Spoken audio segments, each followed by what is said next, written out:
Do you want to know how narcissists dangle the little carrot to keep you involved? By the end of this video, you're going to know exactly how they do that so that you'll be able to spot it and make sure that you can run the other direction when you see it coming. Hi, I'm Rebecca Zung, and I've been recognized as one of the top 1% of attorneys in the country, and I've written a couple of best-selling books, including Negotiate Like You Matter and Breaking Free, a Step-by-Step Divorce Guide. And I've helped millions of people through this channel and through my resources get out of relationships with narcissists. And if that's something that you want to do, whether it's in a business setting or a personal setting, whatever it is, if you're dealing with a narcissist and you want to know how to effectively deal with them, negotiate with them, then then you're in the right place. So make sure that you subscribe and you hit that notification bell. All right, so let's talk about the dangling carrot. So, what does that mean? Like, you just think about like the little rabbit and like the rabbit's trying to get it, and like every time he gets near it, like it's like gone, right? Or you can do that like with your little kitty too, right? You've got your little yarn and what's happening there? It's a way to control that cat or rabbit or you, depending on who it is. It's a way of also sort of making the other person squirm and just kind of keeping that person at bay, keeping that person in a stranglehold, right? So how do they dangle carrots? Well, the first way that they dangle the little carrot is through the love bombing, in the love bombing stage. That's where they kind of hold it out to you that look at this amazing thing that you're getting by having this person enter into your life, because they're so wonderful. They're so charismatic. They're really, really experts at reading people. And if you want to know more why narcissists are experts at reading people, check out my video on that topic. But they really, really are experts at reading people. So they're excellent at the beginning of reading what's going to seem perfect for you. So, if you are a business person and this person is setting themselves up to be your business partner, then they are perfect for you in every way. They've got the exact skill set that you need. They've got the exact background that you need. They've got the contacts that you want. And, suddenly they're moving on in. And what do? They dangle a carrot. Once we are business partners, I will be able to introduce you to all of these people. Once we are business partners, I will be handling all of this other stuff, and it's going to make it so much easier for you. If it's a romantic relationship, it's dangling the carrot of marriage, or dangling the carrot of a vacation, or dangling the carrot of, what a life will be like at some point. Something like that. When we get to this, when I get divorced, when this happens, then this will happen. That's the love bombing. That's like early on, okay? So then the next stage of dangling the carrot might be when you're upset with them and you are saying, I noticed that you did this. I saw this text on your phone.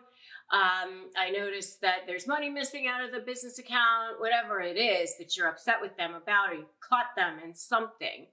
Now they're trying to talk their way out of it. So how do they do that? Well, they try to go back to the love bombing thing, or they just start future faking. So future faking is another way of dangling a carrot. It's, from now on, this is how it's going to be. I'm never going to not appreciate you ever again.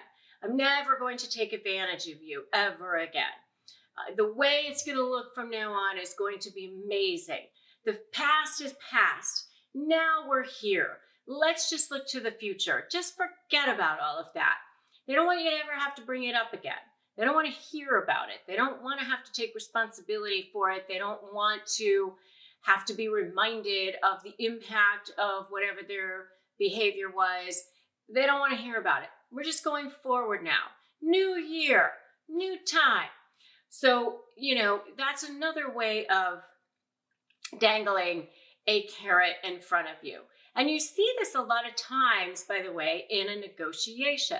So in a negotiation, how it might look is moving the goalposts. If you want to know more about moving the goalposts, check out my video on that exact topic. But in a negotiation, you'll see them promise something. They'll dangle it out there. They'll say, listen, if you agree to this, then I will do this. So you go ahead and agree to do that thing, whatever it was. And now you've agreed to that, but they're not agreeing to your thing.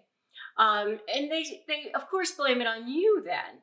Oh, we can't do that now because you took too long to respond, or because you changed the game in some way, or because now you're living over here, or because now you talk to that person, or whatever.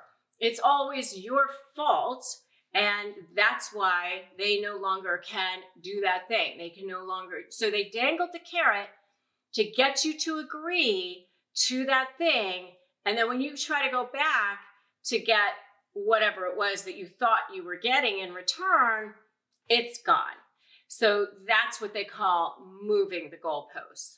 And if you are so ready to have that narcissist get that carrot out of your face, just get that out of my face in the comments below. I'm going to see, get that out of my face down below.